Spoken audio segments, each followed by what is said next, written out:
සිරිලකත් එහි බුද්ධ ශාසනයත් සුරකින්නට වරම් ලද දැඩිමුණ්ඩ දෙවියන් විෂ්ණු දෙවිඳුන්ගේ ප්‍රධාන අමාත්‍ය ධූරයත් ස්කන්ධ කුමාර දෙවිඳුන්ගේ අධිකාරම ධූරයත් කුවේරයන්ගේ සෙනරත් අධිකාරම ධූරයත් ලබාගෙන දඹදිව සිට අවුත් දෙවුන්දරින් සිරිලකට ගොඩ බසිනවා. එතෙන් සිට වර්තමාන මාව නැල්ල අලුත් නුවර පෙදෙසට හෙවත් කිරුංගල් පායට විත් එහි ගල්ලෙනක් තම විමානය කොටගෙන ප්‍රදේශාධිපතිව වැඩවසන්නේ දසදහස් සංඛ්‍යාත ප්‍රදේශවාසීන්ගේ නැමදුම් පුද සත්කාර ලබමින් සහ ඔවුන්ගේ දුක් කම්කොටොළුවලදී කෙරෙන කන්නලව්වලටත් සවන් දෙමින්.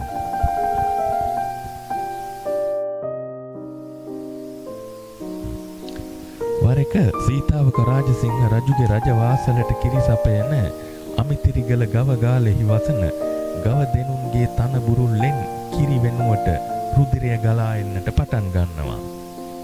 ඒ ගැන විමතියටපත් සීතාවක රාජසිංහ රජු කරුණු කාරණා සොයා බැලීමේදී තම අනසක යටතේ සිරිලක සම්බුද්ධ ශාසනයට වන අකට යුතුයකම් වලට දැඩිමුණ්ඩ දෙවියන් උදහස් වී ඇතැයි දැනගන්නා අතර රජු දෙවිඳුන් වෙත පැමිණ පුද පූජා සිදුකොට සිය වරද නිවැරදි කරගන්නවා.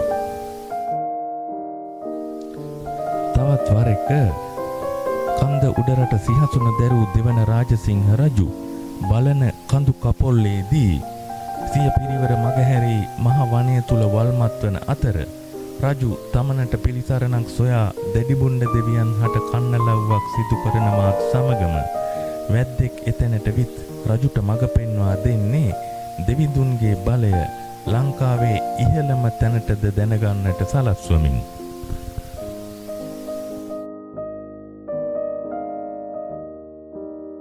මෙම සිදුවීම් වලට පෙර 13 වන ශතවර්ෂයේදී දෙවිනුවර වසන ලද උපුල්වන් දෙවිඳුන් මෙම ප්‍රදේශය හා සම්බන්ධ වන්නේ තවත් විශේෂ කරුණක් මුල් කොටගෙන.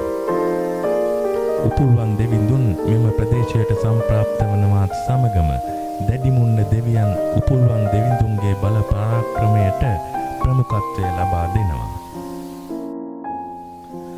දඹදිව රාජධානියේ කිරුළු පලන් දෙවන පරාක්‍රම බාහු රජතුමා හට වැළඳුණු බස විකල් වීමේ රෝගයක් හෙවත් නොනැවති පැවතුණු ඉක්කාවක් සුව කරලන්නට සමතෙකු මේ මිහිපිට අස්සක් මුල්ලක් නෑර සොයා අසාර්ථක වූ තැන පරාක්‍රම බාහු රජතුමාගේ රාජ සභාවෙහි දේවපති රාජ අමාත්‍යතුමා දෙවිනුවර උපුල්වන් දෙවොල වෙත යන්නේ උපුල්වන් දෙවිඳුන්ගේ පිහිටක් අපේක්ෂාවෙන්. පුරා සතියක කාලයක් තිස්සේ කළ පුද පූජා කන්නලව් අවසානයේදී එහි ප්‍රතිඵලයක් ලෙස දෙවිඳුන් අමාත්‍යවරයා හට සිහිනයෙන් පෙනී සිට දැනුම් දී ඇත්තේ රජුගේ ඉක්කාව සුව කළ නොහැක්කක් බවයි. අපේක්ෂා භංගත්වයට පත් වූ ඇමතිවරයා දඹදෙණි පුරවරයට ආපසු පැමිණ මේ බව රජතුමා හට සැලකර සිටිනවා. මෙම පණිවිඩය දෙවන පරාක්‍රම බාහු රජතුමා සලිත කරවන්නට හේතු වන්නට ඇති.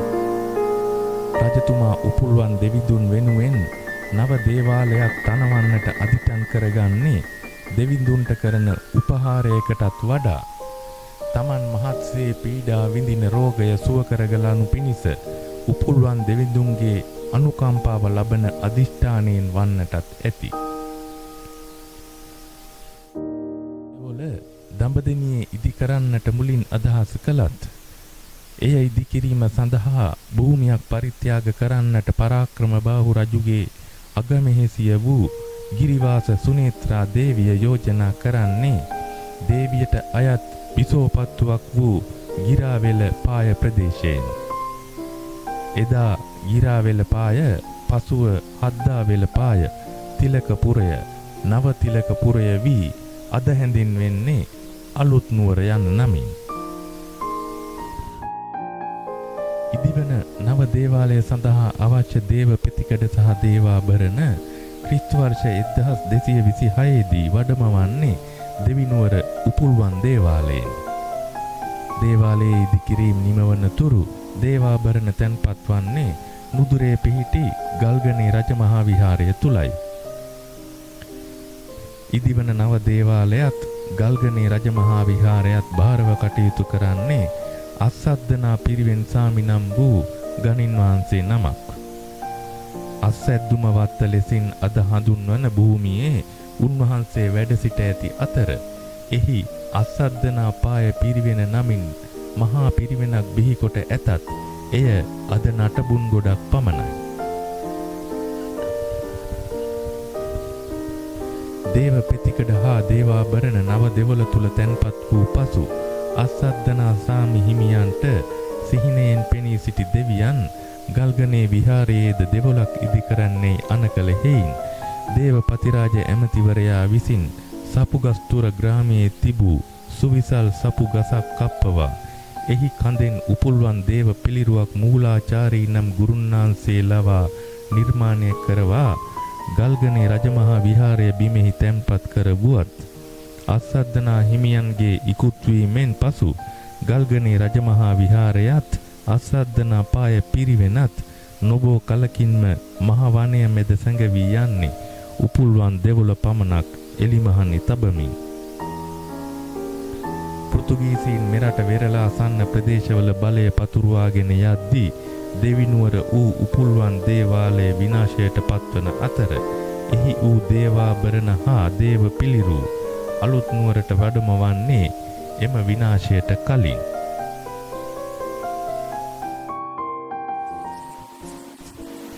කොළඹ සිට මහනුවර දක්වා වූ මාර්ගයේ වැටී තිබුණේ අවිස්සාවේල්ල, රුවන්වැල්ල, අරන්දර, බුලත් කොහුපිටිය, අරනායක, අලුත් නුවර හරහා මොල්ලිගොඩ ග්‍රාමයේ මැදින්.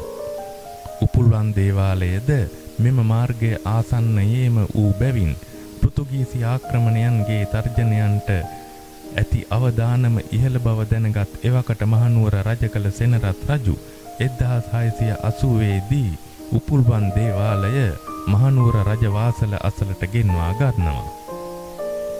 එයින් පසු නැවතත් අලුත් නුවර ප්‍රදේශයේ බලය උපුල්වන් දෙවිතුන්ගෙන් දැඩිමුන්න දෙවියන්ගේ අතට හුවමාරු වෙනවා.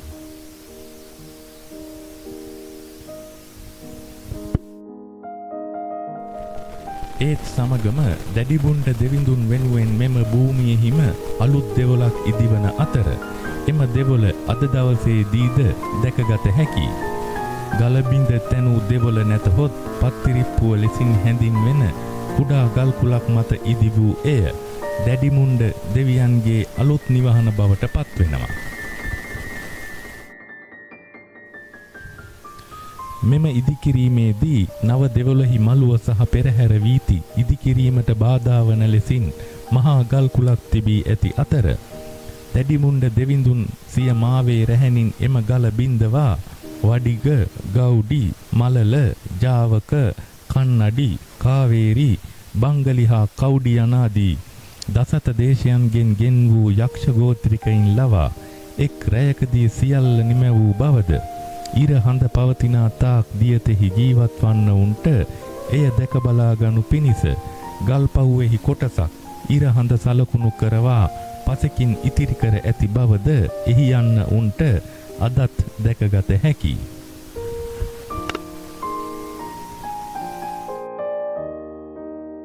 මහනුවර සමයේදී එහි අධිකාරම්වරු වශයෙන් සිටි පිළිමතලව්වේ සහ මොල්ලිගොඩ රාජ උදහසට ලක්වීමෙන් රටින් පිටුවහල් කිරීමේ දඬුවමට යටත් වෙනවා. එහිදී ඔවුන් දෙදෙනා මෙහි පැමිණ බාරයක් වෙන්නේ පිටුවහල් වීම වළක්වා දුනහොත් දැඩිමුණ්ඩ දෙවියන් උදෙසා නව දෙවොලක් තනවන බවට පොරොන්දුවක්ද ලබා දෙමින්.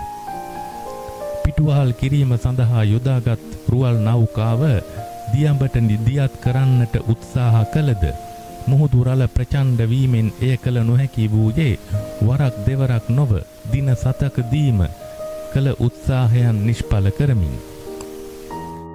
ඒ හේතුවෙන් අධිකාරම්වරු රාජ්‍ය සමාව ලබන අතර ඔවුන්ගේ පොරොන්දුව ඉටුවන්නේ අද දින දක්නට ලැබෙන දේවාල ගොඩනැගිල්ල අලුත් නුවර මෙම භූමියෙහි ඉදිවීමෙන්.